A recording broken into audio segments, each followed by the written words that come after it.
A través de las redes sociales un hermano me pide que comente sobre el terrible proceso de la islamización de Europa y me pide que haga un punto de vista sobre este tema diciendo la islamización, o sea, como el Islam se está convirtiendo en una fuerza tan dominante, especialmente en Francia y España.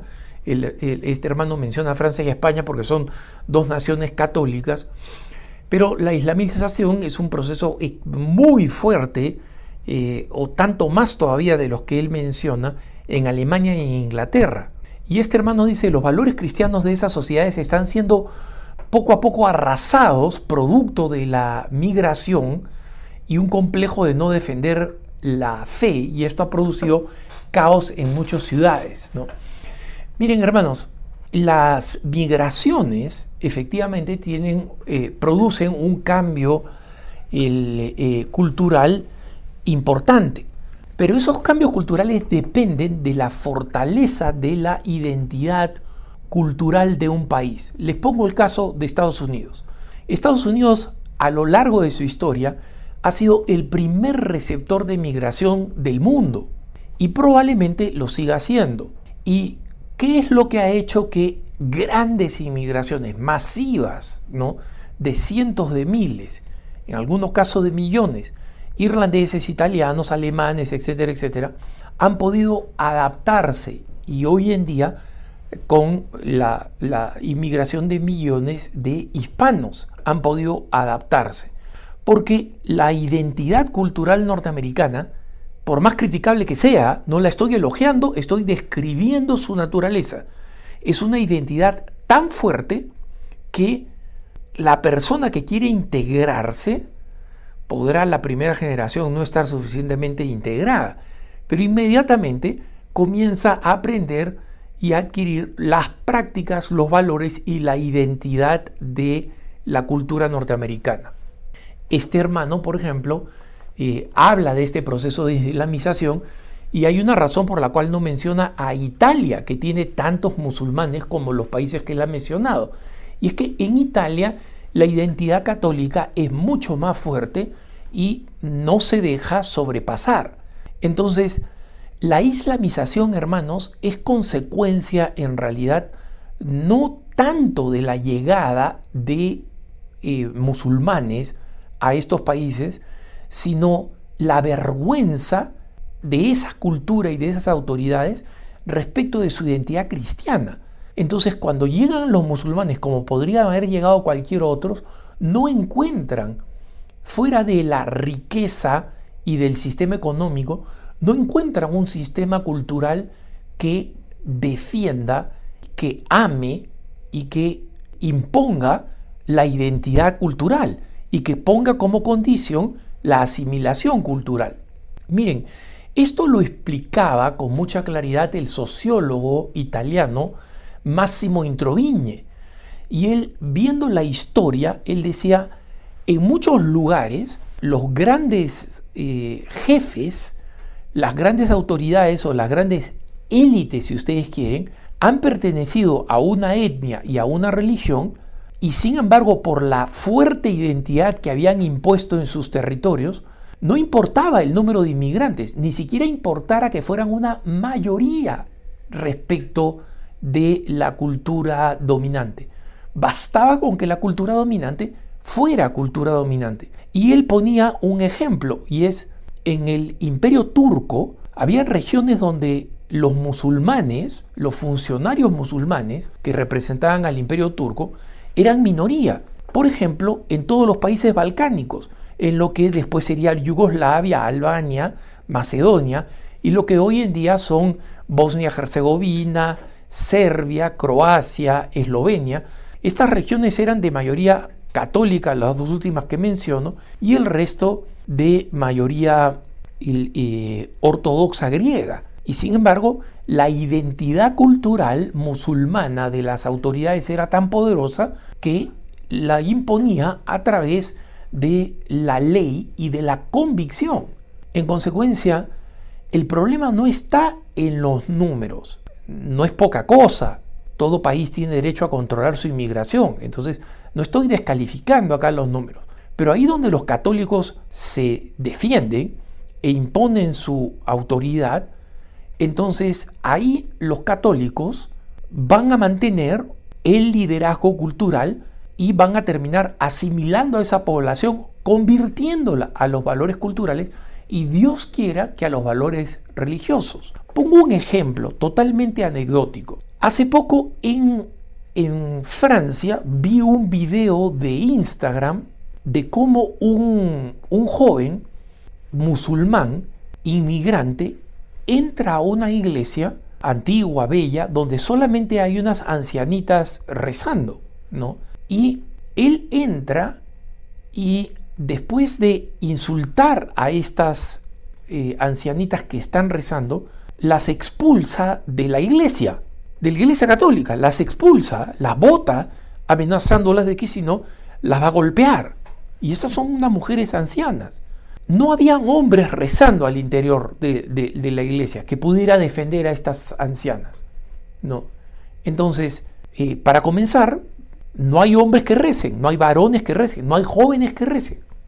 En segundo lugar, cuando gente que estaba pasando afuera, ¿no?, que estaba caminando, incluyendo varones jóvenes, varones adultos, varones mayores, ven a este musulmán sacando a las ancianitas de la iglesia, nadie las defendió. ¿Y por qué nadie las defendió? Porque no les interesaba. ¿Qué me importa lo que pasa en la iglesia?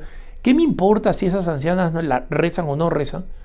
Y en consecuencia, este joven musulmán, ¿cómo no se va a sentir empoderado? ¿Cómo no va a ir donde sus otros amigos inmigrantes a decirle, oye, nosotros podemos tomar las iglesias católicas cuando se nos dé la gana?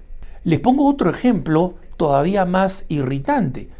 Había una misa dominical en una importante catedral francesa y durante la misa de domingo, donde habían varones, había un número suficiente de personas, no habían jóvenes lamentablemente, pero habían varones adultos. Un musulmán entra deliberadamente a provocar, entra con su alfombra de oración debajo del brazo, camina por el centro de la entrada, digamos, por el pasillo central de la iglesia, gritando Allahu Akbar, ¿no? Alá es grande, y cuando llega frente al altar, posiciona su alfombra en dirección a la Meca, o sea, no al altar, sino torcida, digamos, en dirección a la Meca, que es en la dirección en la que supuestamente deben rezar los musulmanes devotos, se postra y comienza a rezar en medio de la misa en voz alta. ¿Y qué es lo que sucede? El sacerdote detiene la misa para que este tipo termine de rezar. Entonces, miren, quien me diga que esa es acogida de la iglesia a otras religiones, no tengo nada que hablar contigo, compadre. No tengo nada que hablar contigo. Tú no eres católico. Te dirás católico, no eres católico. Nadie entra al santo sacrificio de la misa y se burla de Dios sin que nadie, de la forma más caritativa posible. Yo no estoy diciendo que lo saquen a patadas, pero lo que estoy diciendo es decirle, mira, no está permitido que hagas acá, lo callan inmediatamente. Y esto pasó hace poco en una misa en la Catedral de Nueva York, donde un grupo de palestinos se puso adelante para tratar de protestar por el conflicto en la Franja de Gaza, con el cual obviamente con todas las muertes que se están produciendo y sabiendo que existe una comunidad cristiana, estamos simpatizamos 100%, pero que interrumpan la misa dominical en la catedral, en la sede, en la cátedra del sucesor de los apóstoles, durante la misa, se paren delante del altar mientras está predicando el cardenal arzobispo y extiendan un cartel y se pongan a gritar. Pero esto sucedió en Nueva York. ¿Cuántos segundos creen que duró esta pantomima, esta fantocha? ¿Cuántos segundos? No creo que 7.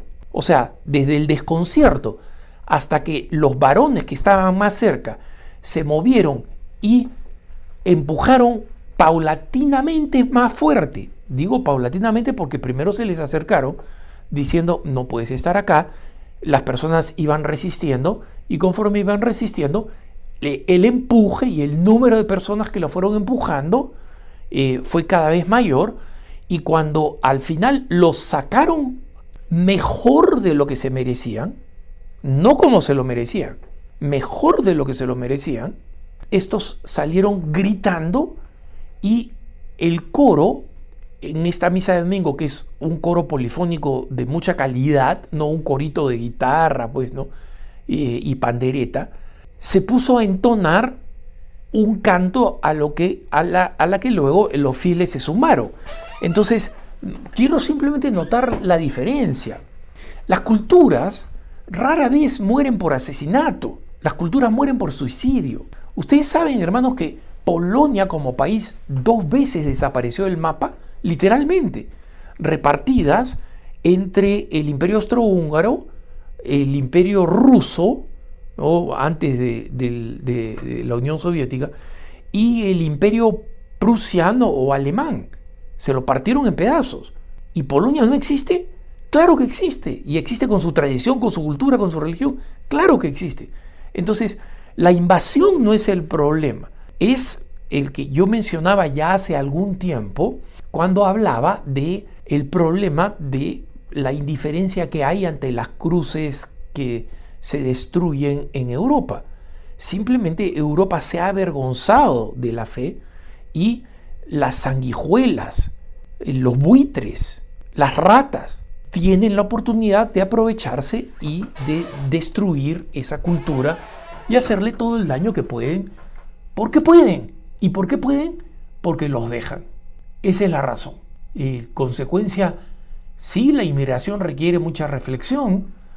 El cardenal Giacomo Biffi en Italia decía: necesitamos inmigración, pero no traigamos inmigración contraria a nuestra cultura. No traigamos musulmanes del norte de África, traigamos latinoamericanos. Están más lejos, pero son católicos, son creyentes y se integran a nuestra cultura. Entonces, el tema de la inmigración no lo estoy eliminando o disminuyendo, pero el problema fundamental es una identidad, la desaparición de una identidad cultural. Y si esa desaparición sigue adelante, sí, pues Europa se va a volver una extensión del Islam, no lo va a parar nadie. Pero esperemos que el número de cristianos que despierte a esta realidad en Europa, que algo está pasando, sea suficientemente grande como para hacerla revivir. Que tengas un buen día.